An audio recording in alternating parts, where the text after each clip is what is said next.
మోకాళ్లలో గుజ్జును పెంచి నొప్పిని తగ్గించి సర్జరీని దూరం చేసే ఫ్రీడమ్ వాక్. నమస్తే, నేను Keshav. Welcome to Suman TV.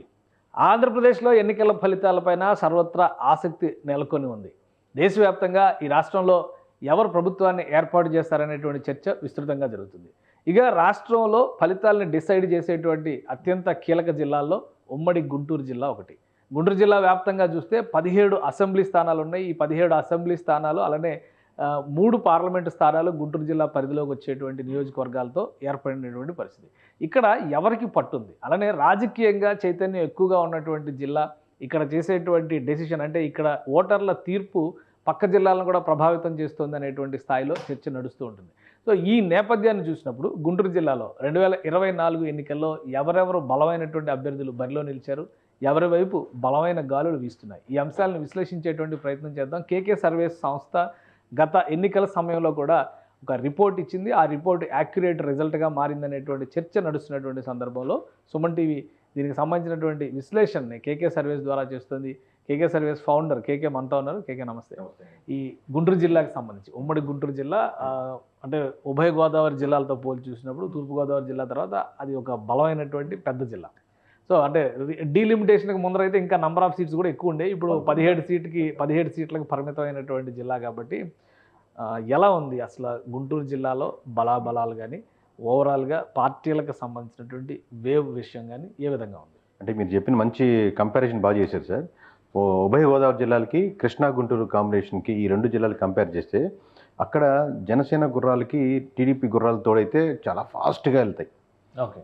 ఇక్కడ టీడీపీ గుర్రాలకి జనసేన గుర్రాలు తోడైతే చాలా ఫాస్ట్గా వెళ్తాయి.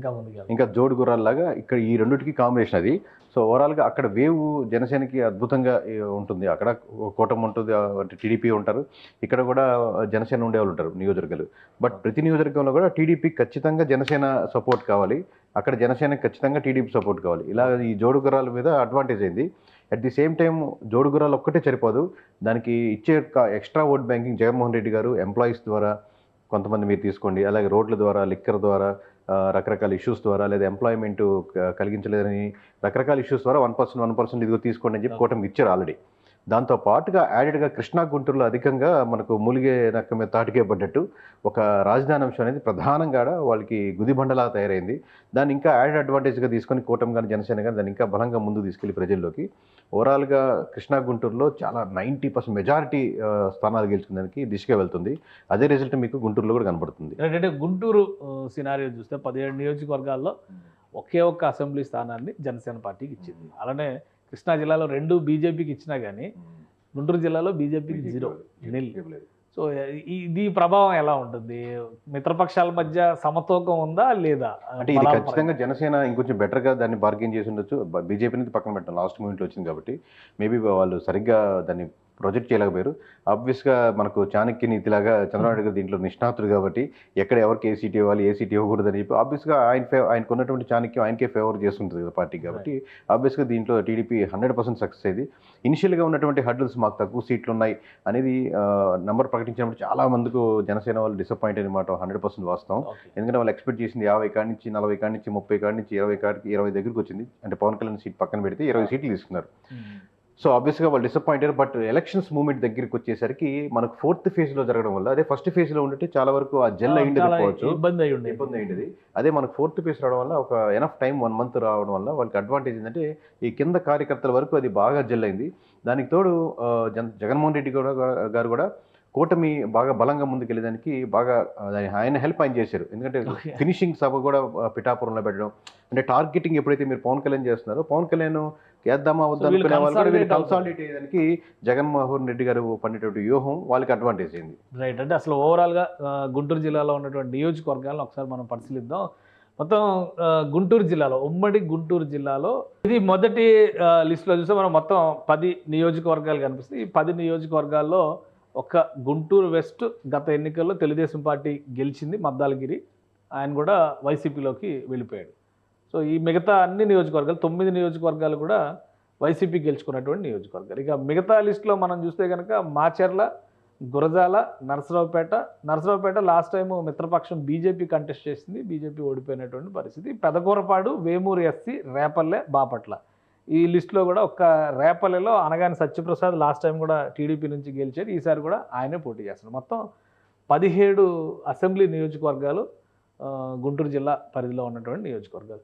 సో మీ లెక్క ప్రకారం ఈసారి ఎన్ని చోట్ల ఎవరికి ఎడ్జ్ ఉంది అంటే 2019 లెక్కలో అయితే 17లో 2 సీట్లు మాత్రమే టీడీపీ గెలిచింది, 15 వైసీపీ గెలిచింది. అంటే మీరు చెప్పినట్టు ఓవరాల్ 17 స్థానాలు సార్. లాస్ట్ టైము టీడీపీ 2 మాత్రమే గెలుచుకుంది, వైఎస్ఆర్సీపీ 15 గెలుచుకుంది సార్ లాస్ట్ టైం మొత్తం ఓవరాల్గా. ఈసారి మొత్తం 17 స్థానాల్లో మీకు 2024లో ఖచ్చితంగా టీడీపీకి ఇక్కడ కూడా 11 స్థానాలు తగ్గవు సార్. 11 కన్ఫర్మ్ సార్, ఎడ్జి గిడ్జి లేవు ఇంకా. 1 మనం ఒక మాట చెప్తే వెనక్కి తీసుకునేది ఉండదు. సో 11 స్థానాలు కన్ఫర్మ్ కనపడుతున్నాయి. ఇక్కడ కూడా సేమ్ ఇంచుమించుగా అదే ఫేర్ కనపడుతుంది, కాదు ఒకటే కనపడుతుంది, 2 ఉన్నాయి ఇక్కడ, ఇక్కడ ఒకటి కనపడుతుంది అంతే తేడా. సో ఒక్క స్థానం మటుకు కన్ఫర్మ్ సీట్ కనపడుతుంది సార్ వైఎస్ఆర్సీపీకి. మిగతా 5 స్థానాలు టఫ్ ఫైట్లో ఉన్నాయి సార్. దీంట్లో ఇంకోటి గెలుచుకుంటుందా, ఇంకో 2 యాడ్ చేసుకుంటుందా, ఇంకో 3 యాడ్ చేసుకుంటుందా, లేదా ఇక్కడే 3 యాడ్ అవుతుంది. ప్రతి జిల్లాలో కూడా ఆల్మోస్ట్ వైసీపీ పక్కగా గెలిచే సీటు ఒకటే చెప్తున్నారు. మరి అధికార పార్టీ మరి ఒక్క సీటు 17 ఉన్నా, 18 ఉన్నా, 19 ఉన్నా ఒక సీట్లో మాత్రమే కన్ఫర్మ్గా విన్ ఉంటుంది. కానీ ఎలా ఎన్ని డౌట్స్ ఉన్నా అన్ని డౌట్స్ మీరు మీ దగ్గరే పెట్టుకోండి సార్. 2 ఉన్నాయి దీనికి ఆప్షన్స్. రేపు జూన్ 1వ తారీఖు సాయంత్రం 5 గంటలకి మొత్తం ప్రెస్ మీట్ పెట్టి పబ్లిక్గా మళ్ళీ ఓవరాల్గా ఈ 5 కూడా కన్సల్టేట్ చేసి ఇంకా నెంబర్ చెప్తాం, ఇది 2, 1 ఉందా, 3 ఉందా, 5 ఉందా అనేది. ఆ తర్వాత మనల్ని వెరిఫై చేసినాం కదా, కేకే అనేవాడికి బ్రాండ్ ఉంచొచ్చా, తీసేయచ్చా కంప్లీట్గా. ఇది సెకండ్ టైం. ఇప్పుడు మనకు ట్రోలింగ్ కొత్త కాదు. లాస్ట్ టైం కూడా వైఎస్ఆర్సీపీ 151 కన్ఫామ్గా మనం గెలిచాయని చెప్పినప్పుడు ఓవరాల్గా మానవుడు ఎవడు నమ్మడు మామూలు సహజంగా ప్రజలు. ఉండే మీలాగా సబ్జెక్ట్ ఐడియా ఉన్న వాళ్ళకి, పాలిటిక్స్ అబ్జర్వ్ చేసే వాళ్ళకి దరిదాపులుగా రావచ్చేమో అన్న అంచనా ఉంటుంది. కానీ ఎందుకంటే ఏం చూసి జగన్ కొట్టేస్తారు, ఏం చూసి 151కి కొట్టేస్తారు, అటుపక్క మనం ట్రోల్ చేశారు. ఇప్పుడు కూడా మీరు చెప్పినట్టుగా ఇంత సిట్టింగ్ గవర్నమెంట్ ఉండేది, ఇంత కృష్ణా గుంటూరులో మామూలుగా అక్కడే ఉండి ప్రభుత్వాలు పరిపాలిస్తున్నప్పుడు 1 సీటు 2 సీట్లు 3 సీట్లు కింద కాకపోతే ఇంత అనేది అనిపిస్తుంటుంది. కానీ నంబర్ మీకు పర్సంటేజ్ ఒక 10% డిఫరెన్షియేట్ చేసినప్పుడు, ఇప్పుడు ఓవరాల్గా ఇక్కడ వైఎస్ఆర్సీపీకి ఓట్ బ్యాంకింగ్ లేదు, వేసేవో లేరని కాదు, మీకు 35 నుంచి 40% పడిపోయి ఇక్కడ 60% వచ్చినప్పుడు, ఒక 10% డిఫరెన్స్ చూపించినప్పుడు నెంబర్స్ హ్యూజ్ డిఫరెన్స్ కనబడతాయి. ఓకే, మీకు రిజల్ట్స్ అంతే. అంటే మీరు సరే ఓకే, మీరు చెప్పిన ఫిగర్స్ యాక్సెప్ట్ చేద్దాము ప్రస్తుతానికి.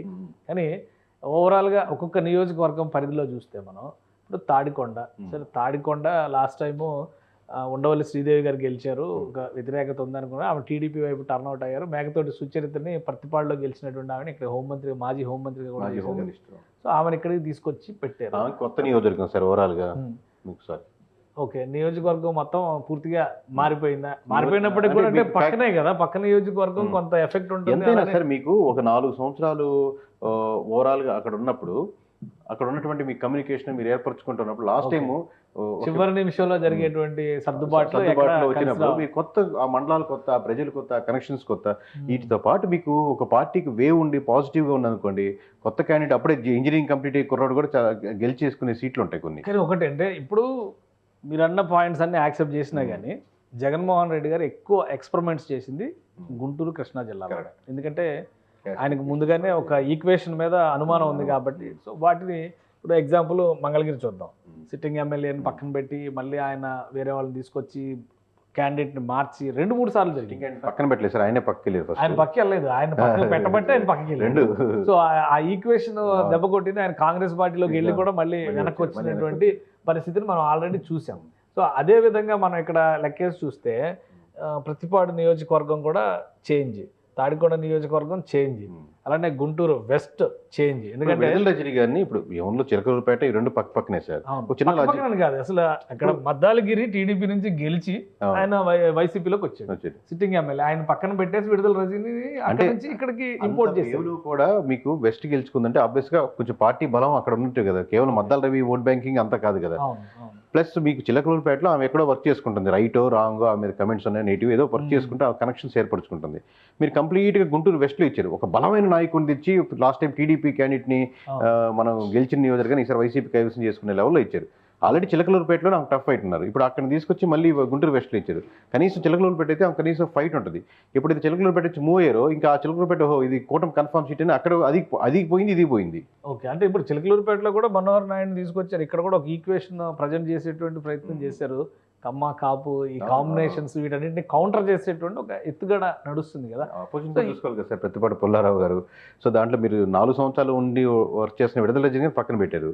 ఇమీడియట్ గా కొత్త క్యాండిడేట్ రాగానే సమీకరణాలు మారేంత క్యాండిడేట్స్ నిజంగా స్టేచర్స్ ఉన్నాయా లేదని మీరు ఆలోచించుకోవాలి. సో వీటి ప్రభావం ఉందంటారు అయితే? ఉంటుంది సార్, మీరు క్లిక్ అయితే బాగానే ఉంటుంది సార్. ఇప్పుడు ఎక్స్పెరిమెంట్ ఎప్పుడు ఒకటే కదా సార్, మీకు టోటల్ ఎక్స్పెరిమెంట్ అంటారా? గ్రౌండ్ రియాలిటీ, గ్రౌండ్ రిపోర్ట్స్ లేకుండా జగన్మోహన్ రెడ్డి గారు డెసిషన్ తీసుకుని ఉంటారు. గ్రౌండ్ రిపోర్ట్స్ బట్టి చేశారు సార్. గ్రౌండ్ రిపోర్ట్స్ బట్టి ఆధారితంగా ఇప్పుడు వీళ్ళ మీద వ్యతిరేకత ఉంది అన్నారు. వ్యతిరేకత ఉంటే దానికంటే బలమైన క్యాండిడేట్ని తీసుకురావాలి.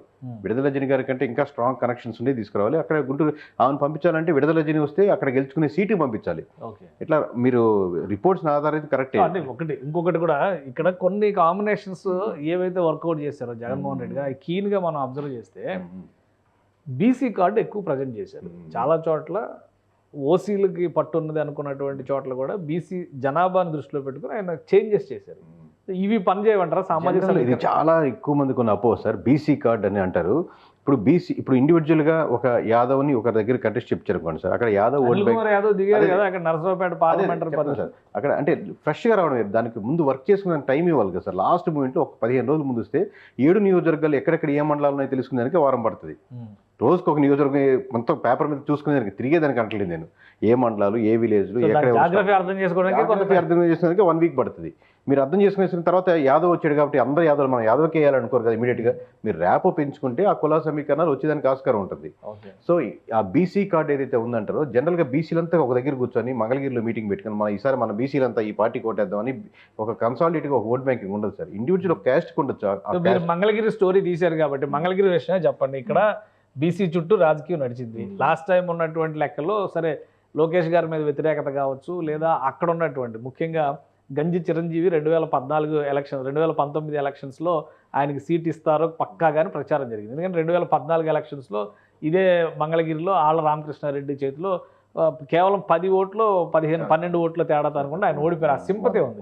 సో లాస్ట్ మినిట్లో లోకేష్ దిగారు కాబట్టి లోకేష్ మీద కోపం ఉందన్న ఉద్దేశంతో వ్యతిరేక ఓటు పడి ఉండొచ్చు. బట్ ఈసారి లోకేష్ అదే నియోజకవర్గం మీద వర్క్ చేస్తూ ఉన్నారు.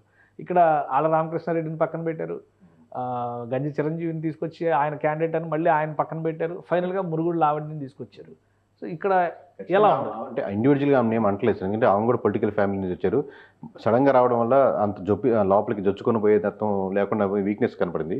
మీరు నారా లోకేష్ గారు కంటెస్ట్ చేస్తున్నటువంటి మంగళగిరిలో మీకు నచ్చిన వాళ్ళకి, చూస్తున్న ఆడియన్స్కైనా మీకు నచ్చిన వాళ్ళకి ఫోన్ చేయండి. మంగళగిరి మొత్తం మీద వాళ్ళు ఏమంటున్నారు డిస్కస్ చేయండి. మామూలుగా వాళ్ళు +10,000 అంటున్నారా, +20,000 అంటున్నారా, +30,000 అంటున్నారా, +40,000 అంటున్నారా, మెజారిటీ మీద డిస్కషన్ ఉంటుంది. కానీ మీరు 5 మందికి ఫోన్ చేస్తే ఏ ఒక్కరైనా సరే లావణ్య గారు గెలుస్తున్నారా లేదా కనుక్కోండి. మెజారిటీ 5 మందికి ఫోన్ చేయండి, 5 మందిలో మెజారిటీ మీద డిస్కషన్ ఉంటుంది. కానీ ఒక్కరైనా సరే లావణ్య గారు మంచి కంటెస్ట్ చేశారు, బాగానే వేసారు, ఆమె గెలిచేదానికి అవకాశం ఉందా లేదా కనుక్కోండి. అది పెద్ద సర్వే, ఓవరాల్గా శాంప్లింగ్ సైజు, డేటా సైన్స్లు, బ్యాక్గ్రౌండ్ వెరిఫికేషన్లు, ప్రీవియస్ డేటాలు అన్ని విలేజ్ వారి సర్వే ఇంత అవసరం లేదు. సో ఎక్కడో ఇంత దారుణంగా ఉంది అంటే ఎక్కడో మనం అప్లై చేసిన లాజిక్ కంప్లీట్గా ఫెయిల్ అయినట్టే కదా. ఒకటి 2014 ఎలక్షన్స్ కాంబినేషనే మనం చూస్తే కూటమి తరపున గంజి చిరంజీవి పోటీ చేశారు. అయినా కానీ స్వల్ప మెజారిటీ, అత్యంత తక్కువ మెజారిటీతో ఓడిపోయారు. సో ఇక్కడ కూటమి కలిసినంత మాత్రాన మెజారిటీ మాత్రమే డిస్కస్ చేసేంత స్థాయి ఉంది. కూటమి కలిసినంత మాత్రమే ఓట్ బ్యాంకింగ్ సార్. ఇప్పుడు నేను ఫ్యాక్ట్ చెప్తానండి. లాస్ట్ 2 years నుంచి నారా లోకేష్ గారు అక్కడ కంప్లీట్గా వర్క్ చేస్తున్నారు. ఏం ఫ్రెష్గా 2 months నుంచి కూడా వర్క్ చేయలేదు. లాస్ట్ మీకు గడిచిన ఎలక్షన్స్లో ఓడిపోయారు అన్న ఒక సింపతి ఈయనకుంది, ఆ సింపతి ఈయనకి రాదు. ఇప్పుడు మీకు కూటమి కాంబినేషన్ చేసినటువంటిది ఓవరాల్గా ఇప్పుడు ప్లస్ ఫ్యాక్టర్ అవుతుంది. వీటితో పాటు ఇవన్నీ ఒక 20% ఓట్ బ్యాంకింగ్ తెస్తున్నప్పుడు కూడా మిగతా 80% ఓట్ బ్యాంకింగ్ గారు జగన్మోహన్ రెడ్డి గారు ఇస్తున్నారు. ఎంప్లాయీస్ ద్వారా ఇస్తున్నారు, అక్కడ లోకల్గా ఉన్నటువంటి ఇష్యూస్ ద్వారా ఇస్తున్నారు, లేదా రకరకాల ఫ్యాక్టర్స్ ద్వారా. ఓకే, అది మాట్లాడదాం మనం. అది ప్రభుత్వ వ్యతిరేకతలో రకరకాల ఫ్యాక్టర్స్.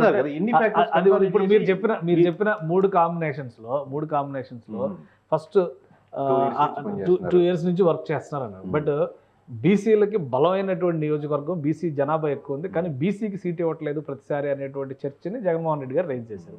అది లావణ్యకి ప్లస్ కాదా?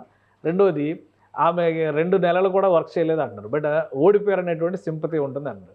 అలానే ఆళ్ళ రామకృష్ణారెడ్డి సిట్టింగ్ స్థానం ఆళ్ళ రామకృష్ణారెడ్డి గారు అంటే మెజారిటీ ఇప్పుడు మీరు 30,000 అంటే 20,000కి వచ్చింది సార్, 20,000 అంటే 10,000కి వచ్చిండేది. ఓకే, ఎందుకంటే ఆ వేవ్ వైసీపీకి కలిసి వచ్చేటువంటి అవకాశం లేదా? కూటమికి వ్యతిరేకంగా తీసేస్తే ఒక బీసీని, ఒక మహిళని, ఒక చదువుకున్న వ్యక్తిని మీరు ఎన్నుకోండి అని జగన్మోహన్ రెడ్డి గారు ప్రత్యేకంగా అక్కడ మీటింగ్ లాస్ట్ మినిట్ లో అలా ఇంట్రడ్యూస్ ఉండదు సార్. అది మీకు చాలా సార్లు నెంబర్ ఆఫ్ ఫ్యాక్టర్స్ నేను చాలా ఇంట్రెస్ట్ చెప్తాను.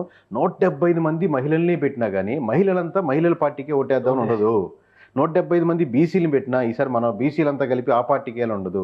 ఎవరు ఆ పార్టీకి వేద్దాం అనుకుంటారు ఆ పార్టీకి వేస్తారు. కొంచెం ఉన్న చిన్న డిఫరెన్స్ ఏంటంటే సింగిల్ క్యాస్ట్ ఆ క్యాస్ట్లో ఉన్నటువంటి చిన్న సెక్షన్ బీసీ అంతా కాదు, ఒక క్యాస్ట్లో ఉన్నటువంటి ఆ క్యాస్ట్లో ఉన్నటువంటి మనవాడు కదా అని చెప్పి కనెక్ట్ అయ్యి ఇండివిజువల్ ఆ నియోజకవర్గం వరకే ప్రభావితం చూపుతానికి ఆస్కారం ఉంటుంది. కానీ ఇన్ జనరలైజ్డ్గా ఎవరైనా చేసుకున్నారు మాకు 40 సంవత్సరాల ఎక్స్పీరియన్స్ ఉంది, పెద్ద రాజకీయ కుటుంబాల నుంచి వచ్చామనుకుంటే ఆల్ ది బెస్ట్ చెప్పుకోవడం ఫేర్ అయినా ఇంకేం చేయలేదు. మీ లెక్క ప్రకారం కేకే సర్వే ప్రీపోల్ చెప్పినటువంటి లెక్క ప్రకారం లోకేష్ గారి మెజారిటీ ఎంత ఉండొచ్చు? అది మనం సేవ్ నెంబర్ చెప్తాం కాబట్టి 20,000 తగ్గదు సార్. అది 20, 30, 40 అనేది మీకు తర్వాత చెప్తాం. క్లారిటీ. ఓకే, నెక్స్ట్ ఇంకొక ఇంపార్టెంట్ కాన్స్టిట్యున్సీ ఇక్కడ చూస్తే తెనాలి. అసలు ఎలక్షన్ డే రోజున చాలా హైలైట్ అయినటువంటి నియోజకవర్గం తెనాలి. బికాస్ ఆఫ్ అన్నాబొత్తిని శివకుమార్ గారి చెంపదెబ్బ, ఈయన కొట్టడం ఆయన కొట్టించుకోవడం రెండు కలిపి. సో ఇక్కడ పరిస్థితి ఏంటి? మనోహర్ గారికి అంటే మిత్రపక్షం జనసేన మనోహర్ గారు ప్లస్ మన అనగాని అన్నాబొత్తిన శివకుమార్ సార్, అనబత్తి బ్యాక్గ్రౌండ్ ఆలపాటి రాజేంద్ర. ఇప్పుడు మనం కన్సిడర్ చేయాల్సింది 2 ఫ్యాక్టర్స్. ఇక్కడ నాదెండ్ల మనోహర్ గారు ఒకటే అనకూడదు, ఆలపాటి కూడా బ్యాక్గ్రౌండ్లో ఉన్నారు వెనకాల. సో ఆయన సపోర్ట్ 100% ఇవ్వగలిగారు కాబట్టి మెజారిటీలు పెరిగేదానికి ఆస్కారం ఉంటుంది. లేదా టైట్ ఫైట్లో ఉండి ఆయనకి ఉండొచ్చు, ఈయనకు ఉండొచ్చు, కానీ ఖచ్చితంగా ఆలపాటి గారి సపోర్ట్ 100% ఉంది. ప్లస్ ఆబ్వియస్గా జనసేన పొత్తుల్లో ఫస్ట్ పవన్ కళ్యాణ్ గారి సీట్ కన్ఫర్మ్ అయిన తర్వాత నెక్స్ట్ కన్ఫర్మ్ అయ్యే సీట్ ఆబ్వియస్గా తెనాలి. పవన్ కళ్యాణ్ గారి సీటే వెనక కన్ఫర్మ్ అయింది. ఫస్ట్ రిలీజ్ చేసిన లిస్ట్ లో పిఠాపురం లేదు, ఫస్ట్ రిలీజ్ చేసిన లిస్ట్ లో తెనాలి నేను పక్కన పెట్టిన అదైతే మందే కదా అన్నట్టు డిస్కషన్ మొదలు పెట్టుంటారు. సో తెనాలి ఖచ్చితంగా నాదెండ్ల మనోహర్ వేరే దగ్గర పంపిద్దామనే ఆప్షన్ లేదు. ఇక్కడ ఉన్నటువంటి ఈక్వేషన్స్ లో శివకుమార్ ని పక్కన పెడదాం, కానీ మనోహర్ గారికి వర్సెస్ మీరు ఇప్పుడు రైజ్ చేసినటువంటి ఆలపాటి రాజా గారికి సంబంధించి ఆయన కూడా మాజీ మంత్రి, చాలా ఫ్యామిలీ వైజ్ గా చూస్తే కూడా అక్కడ పట్టున్నటువంటి ఫ్యామిలీ. ఇప్పుడు ఆయన హోల్ హార్టెడ్ గా అక్కడ పని చేయలేదు, హార్ట్ఫుల్ గా ఆయన వర్క్ చేయలేదు అనేటువంటి ఇవన్నీ కన్సాలిడేట్ అయ్యేటువంటి. ఇనిషియల్ గా ఆయన సీట్ ఇచ్చినప్పుడు ఆయన 50% సపోర్ట్ చేశారు సార్. ఒక నెల తర్వాత నేను అబ్జర్వ్ చేసినప్పుడు మనం ఎందుకంటే లోకల్ అక్కడ చేసాం కాబట్టి 70% వెలికింది. ఎలక్షన్స్కి వచ్చేసరికి అది 90% సపోర్ట్ చేశారు సార్. 100% ఎందుకు చేయలేదంటే ఆబ్వియస్గా ప్రతి క్యాండిడేట్కి తను ముందు నుండి చెంపదెబ్బ ఎఫెక్ట్ అనుకోవాలా? ఎందుకంటే నైట్ లాస్ట్ టైం జరుగుంటే బాగుండేది. ఎలక్షన్ డే రోజు 10-10:30కే జరిగింది, 11 గంటలకు. ఎలక్షన్ డే రోజు రాత్రి 10 గంటలకు జరుగుంటే పెద్ద ఎఫెక్ట్ ఉండేది కాదు. స్టార్టింగ్ లోనే జరిగిపోయింది. ఓటింగ్ ముందు అప్పుడే మొదలవుతుంది. అందులో అప్పుడున్న జరిగిన చిన్న ఇష్యూ కూడా మీడియాలో మొత్తం అది తప్పితే జూమింగ్ చేసి ఇంకేం కనపడదు అనమాట. జాతీయ స్థాయిలో ఆంధ్ర రాష్ట్రం విపత్తుగా దారుణంగా జరిగిపోతుందని చూపిస్తారు. రాష్ట్ర వ్యాప్తంగా అలా ఉందని దేశవ్యాప్తంగా ఇమేజ్ ని క్రియేట్ చేసిన ఇష్యూ. సో దాని ప్రభావం ఇంకా పడి దాన్ని చెప్పినట్టు మూలిగే నక్క మీద తాటికే పడ్డట్టు ఆల్రెడీ టైట్ ఫైట్లో ఉంది, కష్టంగా ఉంది, గెలవడం కష్టంగా ఉంది అనేది ఇంకా అసలు కన్ఫర్మ్ సీట్ అని తెచ్చుకోదగ్గ చేయగలిగారు ఆయన. ఓకే, సో అంటే తెనాలి విషయంలో మీరు ఏమన్నా చెప్తారా? మెజారిటీల విషయంలో కానీ అందులో కూడా ఏమైనా బెట్టింగ్లు నడుస్తున్నాయి? తెనాలి మనోహర్ గెలుస్తారు ఫిక్స్ అయిపోయారు కాబట్టి టాప్లో లేదు, కానీ ఆబ్వియస్గా చుట్టుపక్కల నియోజకవర్గాల్లో మనోహర్ గారు బెట్టింగ్ ఉండొచ్చు, కానీ మేజర్గా లేదు. బట్ కన్ఫర్మ్ సీట్ అని అనుకోవచ్చు, కన్ఫర్మ్ అది అనుకోవచ్చు. సో గుంటూరు వెస్ట్ గురించి ఒక క్లారిటీ ఇచ్చారు ఆల్రెడీ. చిలకలూరుపేట ఇక అంబటి రాంబాబు గారు సత్యనపల్లి చాలా డిస్కషన్ జరుగుతుంది. అంబటి రాంబాబు గారికి మీరు ఎవరైనా ఫోన్ చేసి ఎవరైనా మీడియా. ఇంకోటి ఏంటంటే ఈయన అక్కడ కాంగ్రెస్ లో చాలా కీలకమైన నాయకుడిగా ఉన్నాడు, మంత్రిగా ఉన్నాడు, తర్వాత బీజేపీ రాష్ట్ర అధ్యక్షుడిగా ఉన్నాడు. సో ఈయన వర్సెస్ ఆయన కన్నా లక్ష్మీనారాయణ వర్సెస్ అన్న అంబటి రాంబాబు. సో వీళ్ళిద్దరి కాంబినేషన్ మీద కూడా చాలా చర్చ. ఇప్పుడు మామూలుగా మంచి సర్వే కంపెనీ నుంచి వచ్చినా లేదా పొలిటికల్ మంచి స్ట్రాంగ్ వచ్చినా లేదా కేవలం డైరెక్ట్గా జగన్మోహన్ రెడ్డి గారు ఫోన్ చేసి అంబటి రాంబాబు గారు మీరు 15,000 మెజారిటీతో గెలుస్తున్నారంటే సార్ జోక్ లేవకండి సార్, ఉన్న విషయం చెప్పండి అంటారు. అంబటి రాంబాబు గారు అంటారు, ఖచ్చితంగా అంటారు. ఎందుకంటే ఆయన అంత అమాయకం కాదు కదా సార్. ఎక్స్పీరియన్స్ చూసి మనం టైట్లో మీరు గెలిచేదానికి ఆస్కారం ఉంది ఎవరైనా చెప్తే నమ్ముతారు అని, మీరు మంచి మెజారిటీతో గెలుస్తున్నారని చెప్పి ఆయన చెప్పిన ఆయన ఖచ్చితంగా నమ్మరు. అంటే ఆయన కూడా ఓడిపోతున్నారనే ఫీల్ అవుతున్నారు అంటారా? మీరు ఏం చెప్పాలనుకుంటారు? నేను అది చెప్పలేదు సార్, మామూలుగా అది చెప్తాను June 1 బట్ చెప్తున్నాను మామూలుగా. కానీ సో ఇది కూడా ఒక tough seat, 100% tough seat. Edge గిడ్జ్ ఏం లేదు సార్, ఒకటే సైడ్ వన్ సైడ్ ఉంటుంది అంతే ఇది. సో మీరు లెక్కలన్నీ కూడా ఒకటే సైడ్ చెప్తున్నారు అన్ని. ఈ నియోజకవర్గాల్లో మోస్ట్ హాట్ సీటు మాచర్ల నియోజకవర్గం. ఇది మరీ ఎక్కువ డిస్కస్ చేసాం దీని గురించి ఈ మధ్య కాలంలో చూస్తే. సో ఆ తర్వాత లెక్కల్లో గురజాల, నరసరావుపేట అరవింద్ బాబు, చదలవాడ అరవింద్ బాబు పోటీ చేస్తున్నారు. సరే అక్కడ గోపిరెడ్డి శ్రీనివాస్ ఇష్యూ కూడా టఫ్గానే ఉంది, ఆయన మీద కూడా కేసులే నడిచింది. పెదకూరపాడు భాష్యం ప్రవీణ్, ఇది కూడా మంచి హైలైట్ లో ఉంది. నంబూరు శంకర్రావు అది కూడా అంతే ఉంది. సరే వేమూరు ఎస్సీ రిజర్వ్డ్ నక్క ఆనంద్ బాబు, రేపల్లె అనగాని సత్యప్రసాద్, బాపట్ల వేగేశ్ నరేంద్ర వర్మ, కోన Raghupathi deputy speaker YSRCP.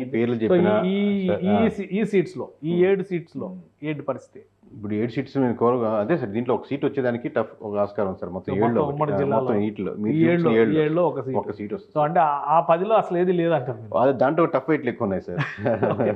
Okay, so మీ లెక్క ఏం చెప్తారు? ఫైనల్ కన్క్లూజన్ ఫైనల్ గా ఒకటే వస్తుంది సార్. దాంట్లో మిగతాది ఇంకో +1 వస్తుందా +2 వస్తుందా అనేది మీకు ఓవరాల్ రిజల్ట్ చెప్తాను.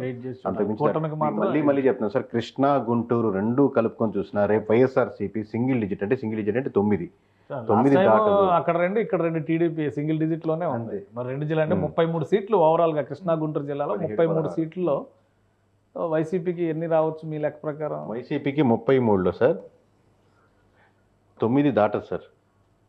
9 అంటే చాలా పెద్ద నంబర్. మీరు ఇప్పుడు చెప్పిన అంటే మీరు 9 అంటే అంతకంటే రాదని వేస్తున్నారా?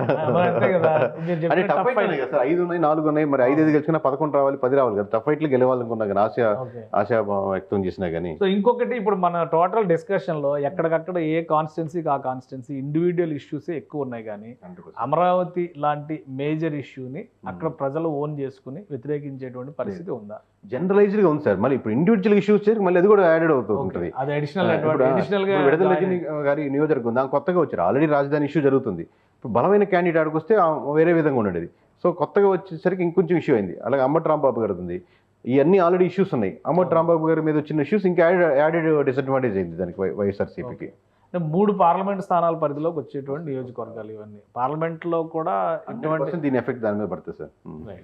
రైట్, థ్యాంక్ యూ కేకే, మీ అభిప్రాయాలు తెలియజేస్తుంది. ఇది ఉమ్మడి గుంటూరు జిల్లాలో కూడా 11 సీట్లలో కూటమికి అడ్వాంటేజ్ ఉందని కేకే సర్వేస్ చెప్తుంది. ఎందుకంటే గతంలో వీళ్ళు చేసినటువంటి సర్వేల పైన పాజిటివ్ ఫీడ్బ్యాక్ రావడం, ఆ సక్సెస్ రేట్ ఆధారంగానే సుమన్ టీవీ వీడియోస్ని అందిస్తుంది. వీటికి సంబంధించినటువంటి డేటా, దాని క్లారిటీ, బాధ్యత, అనాలిసిస్ అంతా కూడా కేకే సర్వేస్కి సంబంధించినదే. కేవలం ఈ 20 రోజులు అంటే ఓటింగ్ కంప్లీట్ అయ్యి రిజల్ట్ రావడానికి మధ్యలో ఉన్నటువంటి 20 రోజుల గ్యాప్లో ప్రజల్లో ఉన్నటువంటి అనేక రకాల ఆసక్తులు, ఏ అంశాల ఆధారంగా ఓటింగ్ జరిగి ఉండొచ్చు, ఏ పార్టీకి అడ్వాంటేజ్ ఉన్నాయి, డిసడ్వాంటేజ్ ఉన్నాయి అనే అంశాల విశ్లేషణలో భాగంగానే సుమన్ టీవీ ఈ వీడియోస్ని అందిస్తుంది.